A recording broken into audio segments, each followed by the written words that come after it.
Namo tassa bhagavato arahato samma sambuddhassa.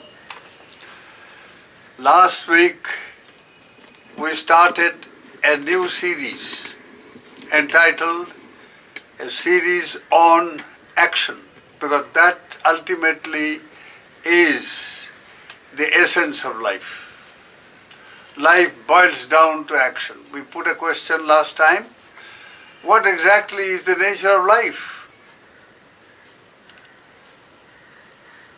What are the contents, ultimate contents of life that determines the nature and characteristic of our existence? So if you observe just one day of your life, you will see that life ultimately boils down to actions, the three types of actions. Kaya, Vachi, Mano. That is bodily action, verbal and mental action. So on that we started the whole series. That is a series on action being the essence of life.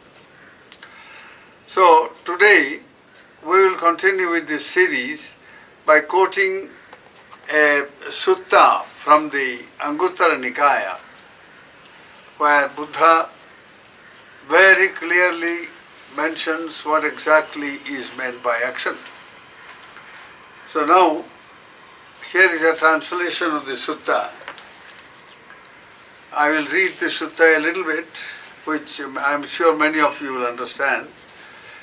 Here, Buddha says, Chattari mani bhikkhave kammani maya avinya satchikatva paveditani. Now, monks, there are these four kinds of actions of kamma, which I, having personally experienced and realized their true nature through direct knowledge, that is higher spiritual knowledge, that I have declared. And what are these four? There is the dark kamma, kanha kamma, the dark action with dark results. And there is the bright action or kamma with bright results. Sukha, kamma, sukha, vipaka. Bright action, bright results. Kanha, kammang, kanha, vipaka. Dark action with dark results. Then there is also a mixed. There is the kamma, there is both, that is dark and bright with dark and bright results. That is a mixture of both dark and bright kammas with dark and bright results. Then there is the kamma or action which is neither, there is the kamma that is neither dark nor bright, with neither dark nor bright action results, and which leads to the destruction of kamma itself. So now, we have these four distinctly different type of kammas or actions.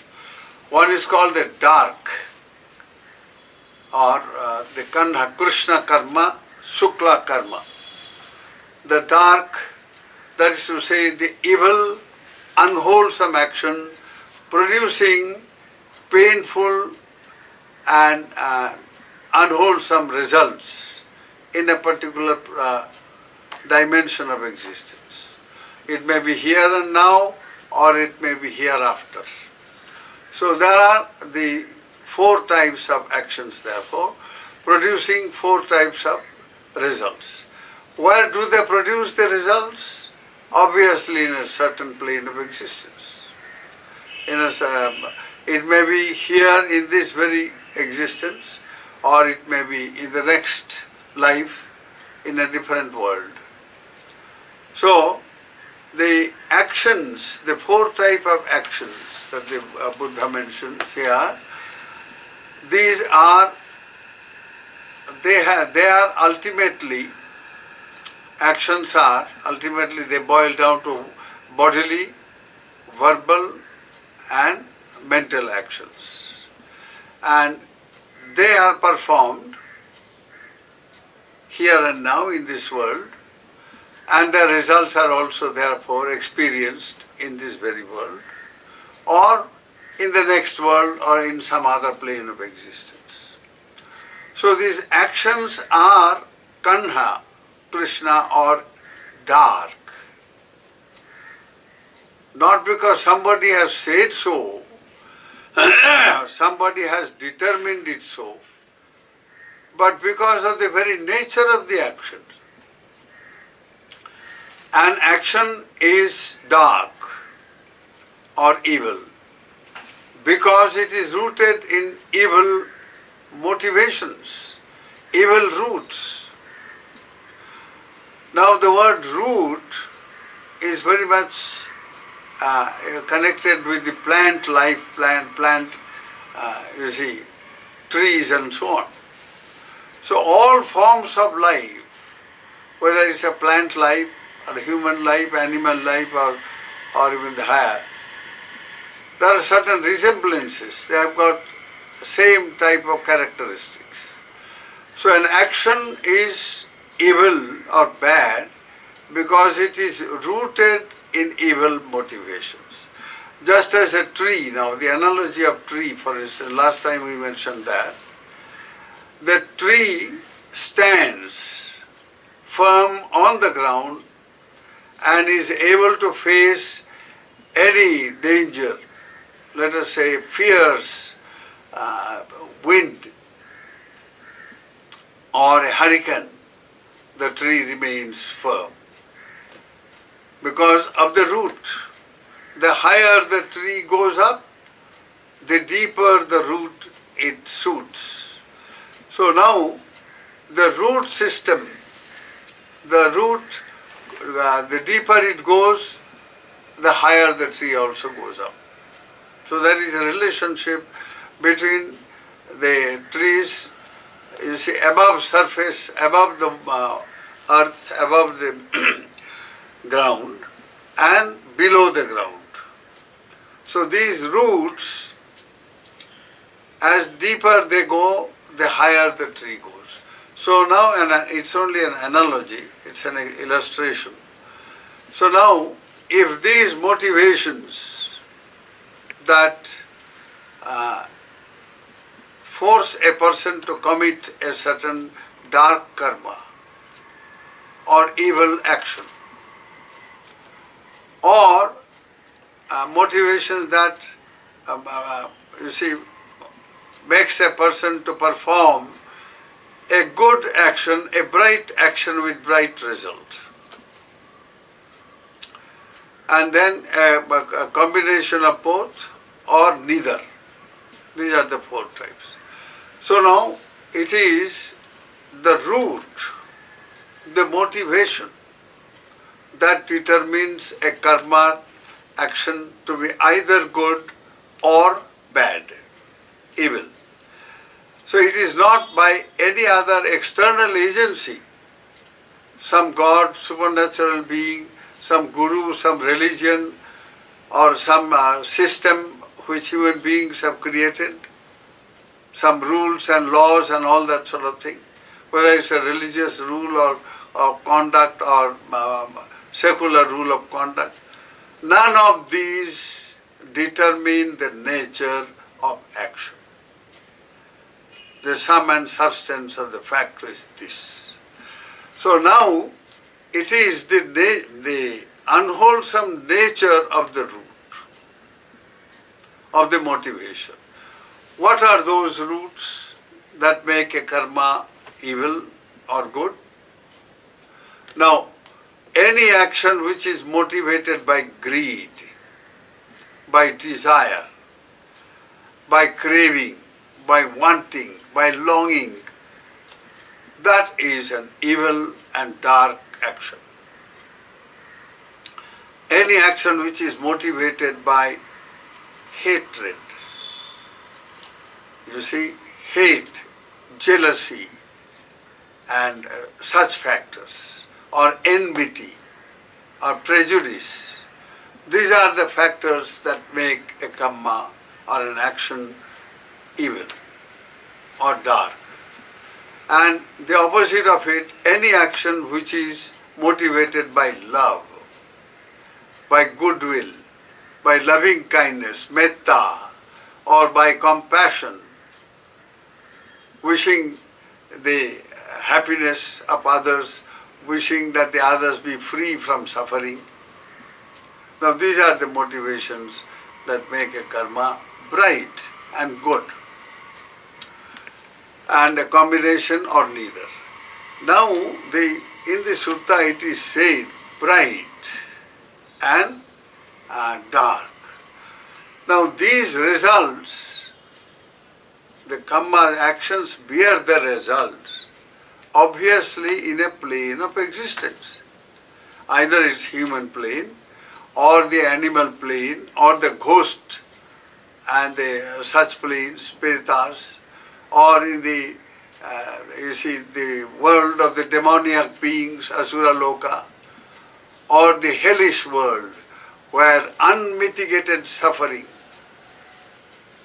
a being undergoes unmitigated suffering. That is the darkest plane of existence. So now a person, for instance, commits a karma motivated by tremendous hate. Say, the person takes up terrorism as a career, or whatever motivation he may have, religious or secular, and puts on, loads himself or herself with all kinds of explosives, and goes and destroys a whole, a whole building where you may have 500 people, 300 people. So all these people are destroyed by this hate factor of this particular individual who is motivated by, hate, to destroy, to terrorize the people, to destroy the, life of people and the properties of people. Now this kind of action is not only dark, and evil, but they lead to a world. They produce result. Here and now the person who has done it, he loses the opportunity of leading a noble life in the human plane. But no, he has destroyed himself, and now he is reborn in hell, in the hellish world, where is unmitigated suffering, where, let us say, fire. He is born in a plane where is nothing but fire of very great intensity and temperature, maybe hundreds and thousands of Celsius. That heat, that being is born there and undergoes suffering. So karma is direct, or action is directly related with our destiny. So there are 4 types of actions which,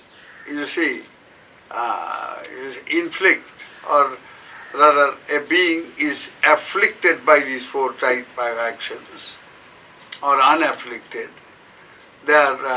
These actions, rule their lives here and now, and then throw them in a world where the result will be commensurate to the action.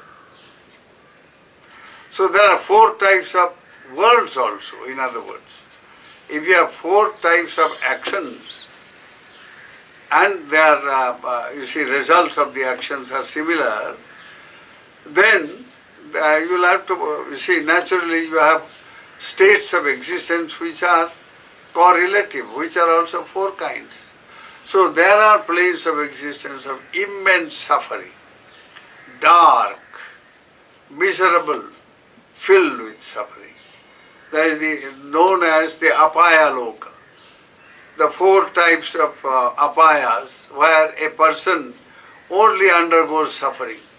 Paying, you see, the results of karma, they pay a price for their karma by way of undergoing suffering. And there is no mitigation, no question of mitigation of that. Nobody can make it less or more.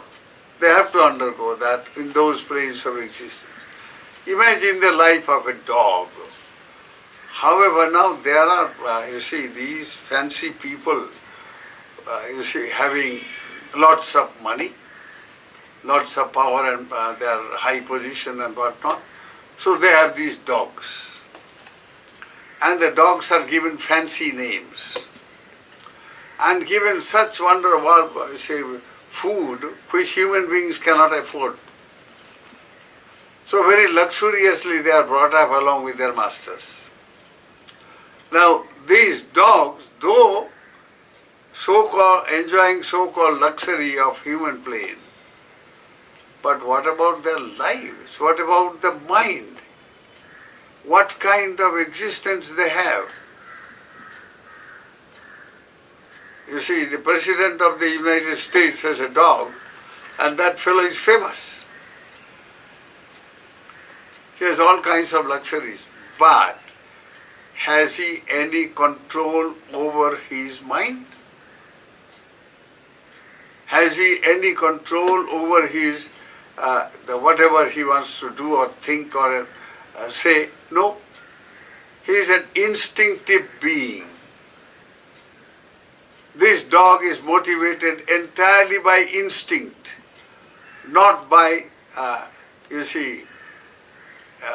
as human beings, for instance, they are motivated by not instinct. They can be with instinct, but they can, choose their own thought, choose their own, the way they want to think, the way they want to act. They can judge for themselves what they want to do. So it's not instinctive, but it is volitional, it's willed action. So you can create your destiny by willing in a way that you want to have. So it's a willed, it's a kind of destiny that you create. You are the creator of your own future, your own destiny by your own action. Not in the case of the dog. It's instinctive. He has to undergo that. Even that luxury is nothing but suffering. Similarly, in the other planes of existence, like the ghosts or the pretas, immense suffering indeed, or the diabolical beings like the asuras and so on. So in the apaya, these dark actions find their results, invariably in the apaya world. So by acting in a certain way, you not only suffer here and now in a dark and evil way, you not only suffer here and now, but these actions also throw you into a world of great suffering from which you can't get out. You have to pay a price for what you have done or said or thought. So this dark action with dark results. And which simply means not only the action and the result, but in a plane of existence. There are the evil, dark planes of existence, suffering and suffering and suffering. And then there are the bright planes of existence like the Devaloka, like the gods, the realms of divine beings, filled with joy and bliss, long life, and very beautiful, pleasant existence.